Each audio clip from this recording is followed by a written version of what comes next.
Our words for today: my cup overflows.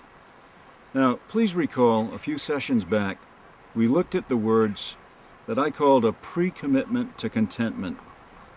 I shall not be in want. That was a way of saying, what I have will be enough. To live in that spirit of security and contentment does something quite astonishing in our lives. For from that orientation to life there comes forth what I picture as a flowing stream that goes with us through the green pastures, that attends us at the still waters, that gathers momentum as we pursue the path of righteousness, and it keeps flowing as we transcend our fears through the valley of the shadow of death. Then, as we bask in the glow of the anointing oil, that stream moves forward with new potency. We began at a state of contentment where we saw that what we have is enough. Now we come to see it is actually more than enough. We have an abundance that makes us want to share and to give. Our cup overflows. We've been looking at that blessed experience of God preparing a feast for us, even when we're surrounded by enemies. And we've also looked at how He anoints us. And to receive these gifts from the Lord cannot help but energize us. It cannot help but affect our brain and body chemistry, to release endorphins that will color our world and actually take us to places that no drug trip could ever match. David said, my cup overflows. He's talking about a fulfillment and a joy in life, a crescendo of gratitude that lifts him to the point he almost cannot contain it anymore.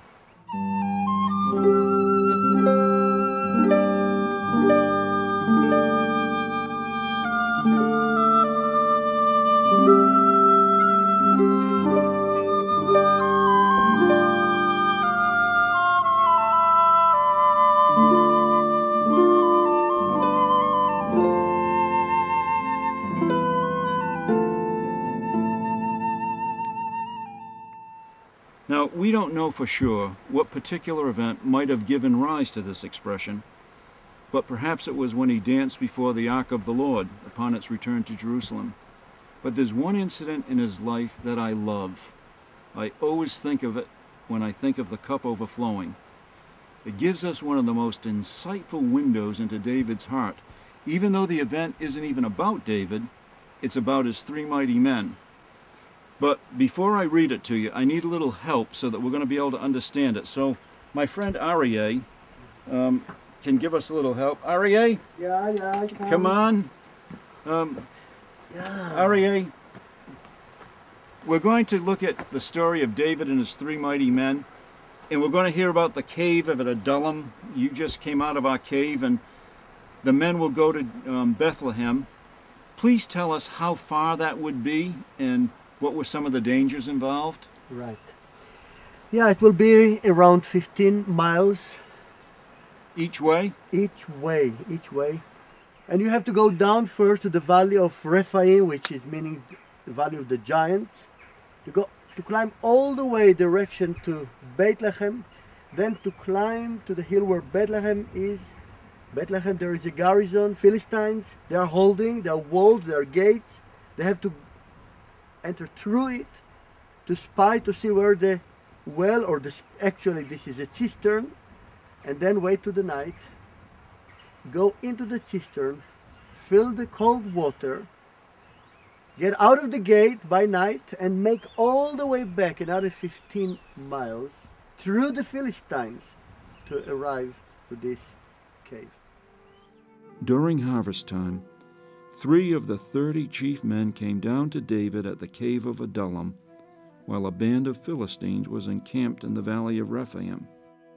At that time David was in the stronghold, and the Philistine garrison was at Bethlehem. David longed for water, and he said, "Oh, that someone would get me a drink of water from the well near the gate of Bethlehem." So the 3 mighty men broke through the Philistine lines, drew water from the well near the gate of Bethlehem, and carried it back to David. But he refused to drink it. Instead, he poured it out before the Lord. "Far be it from me, O Lord, to do this," he said. "Is it not the blood of men who went at the risk of their lives?" And David would not drink it. And such were the exploits of the three mighty men. What's going on here? Have you ever heard anything like it? Is this the worst example you've ever seen of ingratitude, stupidity, and contempt for the efforts of others? Or maybe it's something far different. Just think of it. It may contain a hidden clue as to why David could say, "My cup overflows." These men performed an extraordinary feat, breaking through the enemy lines twice to get David the water he craved. But David wouldn't touch a drop out of it. He pours it out on the ground as if he's saying, "This represents such a risk on the part of my men, I do not have the right to drink it." Watch now. Instead, David transforms their act of devotion into something even more profound. When he poured that water on the ground, it does not say he poured it out before the three mighty men. What the text said is, he poured out the water before the Lord, and David offered his words to the Lord. Do you see what he's doing? He turned this simple act into a prayer and to a religious offering. "This is too good for me," he says, and he shows it by his act. The sacrifice of his men is so great that it belongs only to God. So he pours it out, giving it to the earth that belongs to God. Follow this now. In so doing, he elevates his men's heroic act into something that is almost sacramental. Can you imagine how those men felt? There's no military medal in the world that would bring such honor to a soldier than this extraordinary response of David. His cup and his love for his devoted men overflowed. He couldn't even think of indulging his own pleasure and satisfaction, even though his thirst was parched. In the light of his men's sacrifice and devotion, his cup overflowed.